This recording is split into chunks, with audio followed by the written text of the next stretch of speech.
I used to be a manager at a movie theater in my hometown. Over that time, you would expect me to have encountered many strange people, but my town wasn't very big, and nothing exciting ever seemed to happen there. However, I do have one experience that I think about from time to time. It is more of a close call than scary, but it is strange enough to make my skin crawl to this day. It was Friday night, and we had been fairly busy up until it was time to close. The majority of the closing duties were already done, and it was late, so I sent my last couple employees home. I would often do this because I felt a sense of peace walking through the empty theater, and I didn't mind being there alone. I quickly made my way to the back of the theater to finish up the last bit of cleaning, but while I was wiping down a counter, my phone rang. It was one of my employees who had just left, and she sounded panicked. She told me that she saw a shady man walking towards the back of the building. She asked me what she should do, and I thanked her for letting me know and told her to leave immediately. My heart started racing as I hung up the phone. I knew all the doors were locked, but why would someone even be walking back there at this hour? I made my way to the office to check the security cameras and call the police. I could feel my hands shaking as I dialed 911 and watched the screen. The dispatcher informed me that an officer was on his way as I watched the man approach each emergency exit door, testing to see if it was unlocked. I held my breath as the man tried another door. Suddenly, I saw lights flood the screen, illuminating the man. It was my employee's car, shining her lights directly at the man. The man looked surprised and took off running, jumping over the fence in the back of the parking lot. I let out a sigh of relief as I watched the man disappear from the camera's view. When the police arrived, they searched the area, but the man was long gone, and he really hadn't even committed a crime anyway. Although I still have so many questions. Why would he even want to break into a movie theater? And what would have happened to me if my employee hadn't decided to stick around that night?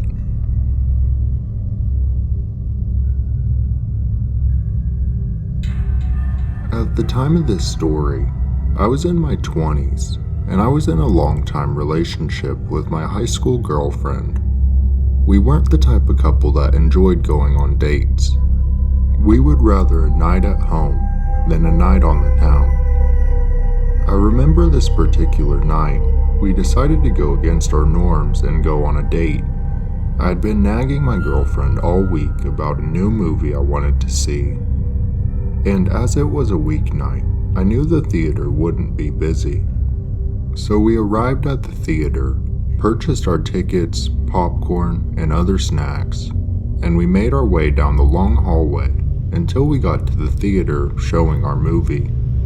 As we walked into the theater, I noticed there was only one other person sitting in the seats. I remember feeling relieved that it wouldn't be too crowded and we could enjoy the movie without any distractions. We found a spot a few rows behind the man and settled in for the movie. As the movie started, I watched as the man kept drinking from what looked to be a bottle of alcohol. I didn't care too much at first, but as time went on, it became apparent that he was very drunk. He was laughing obnoxiously, jumping up and down, and talking to himself. It was getting harder and harder to ignore him. About halfway through the movie, I had finally had enough. I shouted at the man, asking him to be quieter and let us enjoy the movie. He didn't take kindly to my request and stood up, turning around to stare at us. I stood up as well, preparing myself for whatever might happen next. The man walked over and got in my face. He glared at me and asked why I thought I was tough. I tried to reason with him, telling him we just wanted to watch the movie in peace. He didn't answer at first, but then he slowly said, "Let me not ruin your experience." And with that, he stumbled towards the back of the theater and out into the hallway. slamming the door behind him. I was caught off guard by this. I was expecting a more hesitant reaction from the man, and I even felt a little bad that the man left. But at the same time, something felt off about the situation and the way the man was glaring at us. I tried my best to forget about him and enjoy the rest of the movie. After the movie was over, I needed to use the bathroom. So as we walked out of the theater, I asked my girlfriend to meet me in the lobby while I used the bathroom across the hall. As I walked in, I noticed that the back stall door was shut, but I didn't think anything of it. I walked into the stall next to it, but I noticed I didn't see anyone's shoes under the stall. As I was doing my business, I heard the stall door open next to me and someone walking out, but they stopped right outside my stall, out of view. I was terrified. I couldn't see who it was, but I had a sick feeling when I remembered the man from the theater. Eventually, the person walked away, but I didn't hear them leave the bathroom. I quickly finished up, and as I left the stall, I saw the man from the theater standing by the sink. "Let's see how tough you are now," he said, before charging at me and pinning me against the wall. I began punching at his ribs, and he backed off before punching me in the face. I managed to shove him away, and he stumbled back into the stall I had just been in.